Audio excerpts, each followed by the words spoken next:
University with the 1-0 lead. Hunter Swilling, Brandon Powell, and Caleb Bryson due up. James Hardy with you on Sanford Sports TV.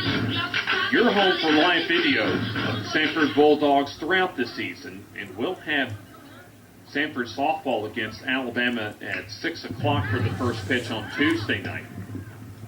The first pitch is foul off the bat of Swilling. And like I talked about in the postgame, the most recent home doubleheader against Austin P, was the 0-1, is taken outside. I know we talked about it with Mandy Burford in the postgame, but for myself, for her, for the rest of the coaching staff, for the softball team, certainly a game you look forward to when Alabama comes to town. 1-1, swung and popped out of play. Still, I would guess some mixed emotions, especially for the coaching staff, though, for Mandy Burford and company. Just when you face a school, especially in her case for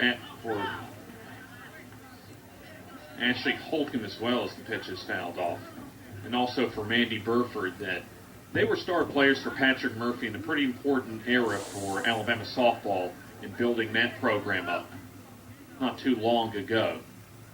That's the 1-2. There's a high fly ball in the left field. As going back will be Small as he'll stop shy of the track for out number 1. One away for Brandon Powell. Powell, a .273 batting average, 3 homers, and 11 RBIs. In fact, that's 3 of 11 on the season. Still looking for his first homer and RBI of the season. 1 out, and pitch on the way is swung and missed. So I was talking with Mike Grace before we went on.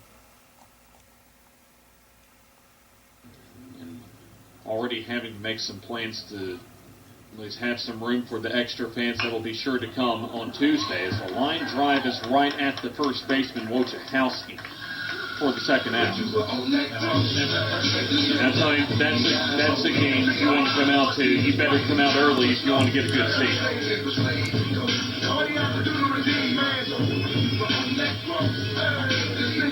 2 away for Caleb Bryson, the first baseman. Bryson, one of the leading players on the plate for Sanford last year, so he'll foul it off left side. Coming in this year, .280 on the year with a homer and 10 RBIs. The only returning position player for Sanford coming back from last year. But when you have hitters like Martin, Quinn, and McWhorter in the middle of that lineup for Sanford this year, it kind of makes it hard, especially if you're a returner like Bryson, to try and almost find your niche in the lineup. Already 0-2 the count as Stout finding some rhythm. His pitch is well outside the fastball. T.J. Dixon on deck.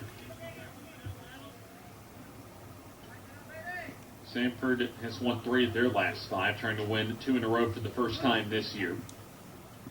Outfield straight away for Butler. As Bryson takes the fastball way high and outside. Sanford still in search of their first hit of the ball game. Stout, the left-handed pitcher, will get his sign. Now the 2-2 is taken low, and a good at bat as we'll have an appeal down to first and no swing. So after being down 0-2, Bryson has worked the count full. Sanford has reached an error and also a walk. And the second walk of the ball game, and the first for Bryson as he reaches with a pair of outs. Now to the bottom of the order, and T.J. Dixon. Dixon just 3 of 19 with no homers and no RBIs. At the beginning of the next inning, we will take a look at our scores around the Southern Conference, and already a handful of finals today. 2 away as Dixon will swing and foul it off.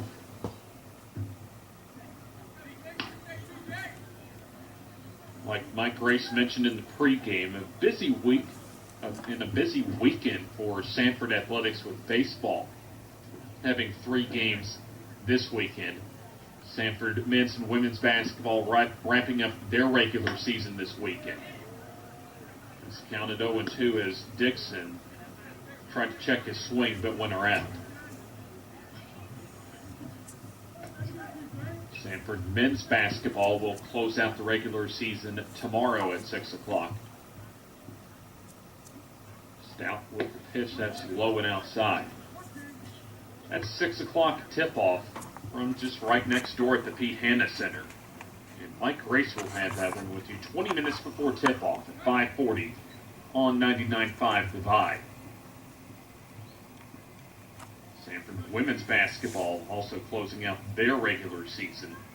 It's the 1-2, swung and fouled off. Sanford women's basketball, after struggling mightily to begin the season, turned it around over the last month or so, but on a recent 2-game losing streak, including a double overtime loss in their last game against Chattanooga. They're currently playing UNC Greensboro, and they'll have Elon for a special Sunday matinee at 1 o'clock. Kurt Bloom will have that one for you on WVSU on Sunday. As the 1-2, and a quick throw over, and not in time. Both the Sanford men and women's basketball programs will start their outings in the Southern Conference Tournament next week. For the women, it'll be on the 7th. And for the men, I believe that we'll check that one out here shortly. First round also for the men in the Southern Conference for the SoCon basketball tournament will also be on the 7th. Pitch on the way is fouled out of play. So the men and women hopefully try and make at least a decent run in the Southern Conference tournament.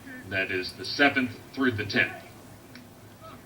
Both for the men's and women's programs for the Southern Conference tournament, that will be in Asheville, North Carolina. 1-2. That's a good location, and I'm not sure how that wasn't called a strike, to be honest with you there, but we'll take it. T.J. Dixon staying in there with the count even at 2-2. Also will be a busy week for basketball this week, at least on the Sanford University campus this time next week. As 2-2 is fouled back to the screen. Of course, the Gulf South Conference in Division II will be having their men's and women's basketball tournament at the Pete Hanna Center.